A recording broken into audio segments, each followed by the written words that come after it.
और अब बात बांग्लादेश की, जहां पर कट्टरपंथियों ने हाहाकार मचा रखा है।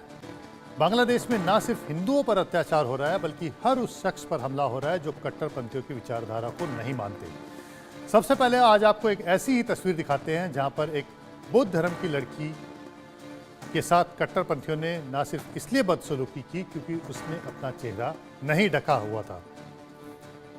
और ये जो आप तस्वीर देख रहे हैं, जो आप ये जो पीछे स्क्रीन के ऊपर ये जो तस्वीर देख रहे हैं, इसमें आपको दिख रहा होगा आपको कि किस तरह से लड़की को कट्टरपंथियों ने घेर रखा है। मोबाइल पर वीडियो बना रहे हैं और उसको उठक बैठक करने के लिए बोला जा रहा है। और इसकी गलती सिर्फ इतनी है कि ये कट्टरपंथियों के चंगुल में फंसी हुई है। बांग्लादेश में रहती है, ये बुद्ध धर्म को मानने वाली है और ये वहाँ पर कट्टरपंथियों के चंगुल में फंसी हुई है और उन्होंने इसे घेर करके इस तरह से उसके साथ बदसलूकी की। एक तरह से हम कहें तो बांग्लादेश पर कट्टरपंथियों का कब्जा हो गया है। वो हिंदुओं से बर्बरता कर रहे हैं, घर जला रहे हैं, मंदिर जला रहे हैं, लेकिन अत्याचार की इंतहा हुई तो भारत ने भी संदेश सुना दिया। हिंदुओं पर भारत ने कहा कि हिंदुओं पर हमला बर्दाश्त नहीं होगा और बांग्लादेश को इसका करारा जवाब मिलेगा।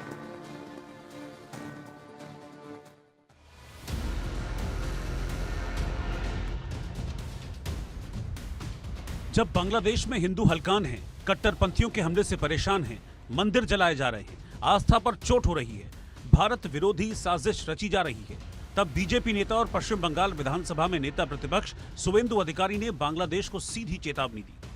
হাসিমারাতে 40টা রাফেল আছে, আরো বহু জায়গায় আছে, কাছাকাছি নামটা বললাম, মাত্র দুটো রাফেলকে যদি উড়িয়ে দেয় ভারত, পেন্টে বাথরুম করে ফেলবে ওরা। अब सवाल खड़े हो रहे हैं कि क्या वक्त आ गया है कि राफेल का मुंह बांग्लादेश की ओर मोड़ देना चाहिए? क्या बांग्लादेश को उसकी औकात दिखा देनी चाहिए? क्या बांग्लादेश के खिलाफ एक्शन हो जाना चाहिए? ये सवाल इसलिए क्योंकि बांग्लादेश में एक और हिंदुओं पर अत्याचार हो रहा है तो दूसरी ओर मोहम्मद यूनुस की सरकार भारत विरोधी साजिश रच रही है। भारत बांग्लादेश बॉर्डर पर एक बार फिर किलर ड्रोन बायर कतार TB2 दिखा। मेघालय सीमा के पास ये ड्रोन नजर आया।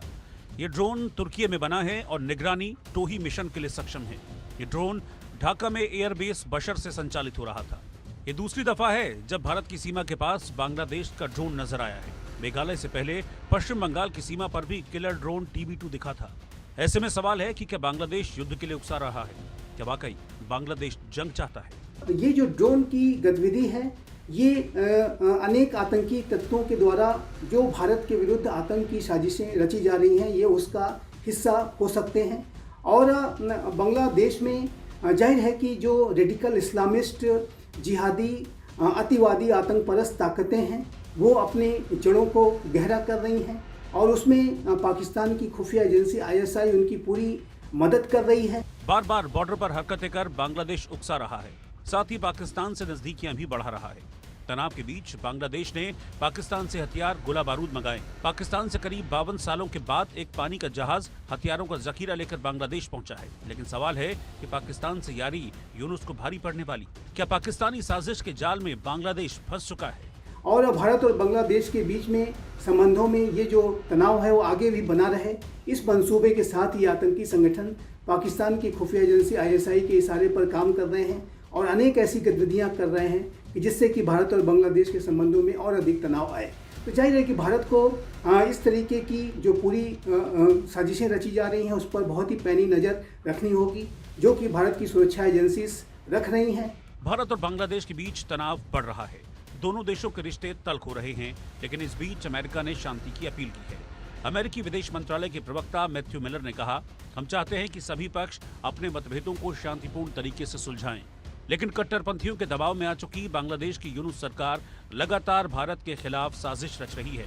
ऐसे में सवाल है कि क्या जंग ही बांग्लादेश का इलाज है? क्या बांग्लादेश में भारत को अपनी सेना भेज देनी चाहिए? Bureau report, India news.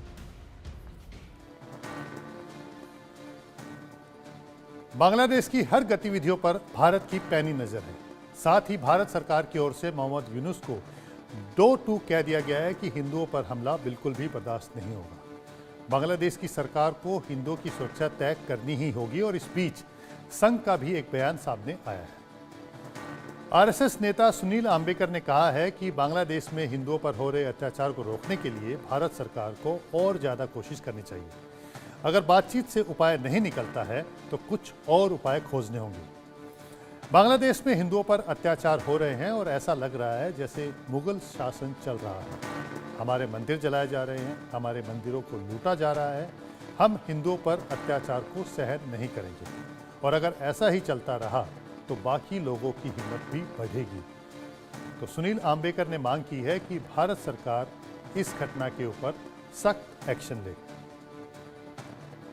सारे लोग समाज में सभी प्रकार के लोगों का आक्रोश है और समाज की सारी धार्मिक आध्यात्मिक संगठन जो है वो सब मिलकर ये सारा आक्रोश व्यक्त कर रहे हैं।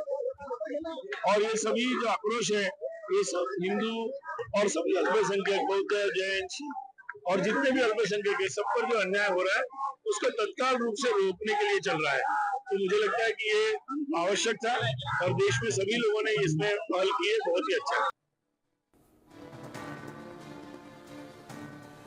दुनिया देख रही है कि बांग्लादेश में हिंदुओं पर अत्याचार हो रहा है। शेख हसीना के सत्ता से चले जाने के बाद से बांग्लादेश में हिंदुओं को निर्ममता से कुचला जा रहा है, उनके ऊपर अत्याचार किया जा रहा है। अल्पसंख्यक हिंदू समुदाय के खिलाफ बड़े पैमाने पर लूटपाट और बर्बरता की जा रही है। मोहम्मद यूनुस की सरकार में कट्टरपंथी बेलगाम हो चुके हैं। हालात इतने खराब होते जा रहे हैं कि संत चिन्मय दास के वकील रविंद्र घोष पर भी एक बार कट्टरपंथियों ने हमला कर दिया और चिन्मय दास की मुश्किलें तब और बढ़ गई जब बांग्लादेश की एक अदालत ने उनकी जमानत याचिका को खारिज कर दिया।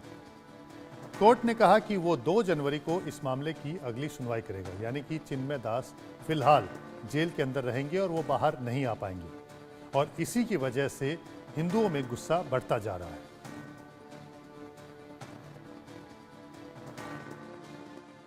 ये बहुत ही चिंता का बात है। जो भी बांग्लादेश में हो रहा है ये एक प्रकार से जितना बार भी आप निंदा करें कम है। माइनॉरिटीज को कैसे प्रोटेक्शन किया जाते हैं ये खाली भारत में ही आपको देखेगा। बाकी जितना भी कंट्रीज हो, पाकिस्तान हो या बांग्लादेश हो, कोई जगह में हिंदू का या उस देश का माइनॉरिटीज का सुरक्षा नहीं है। बहुत जो भी बांग्लादेश में हो रहा है बहुत दुख की बात है।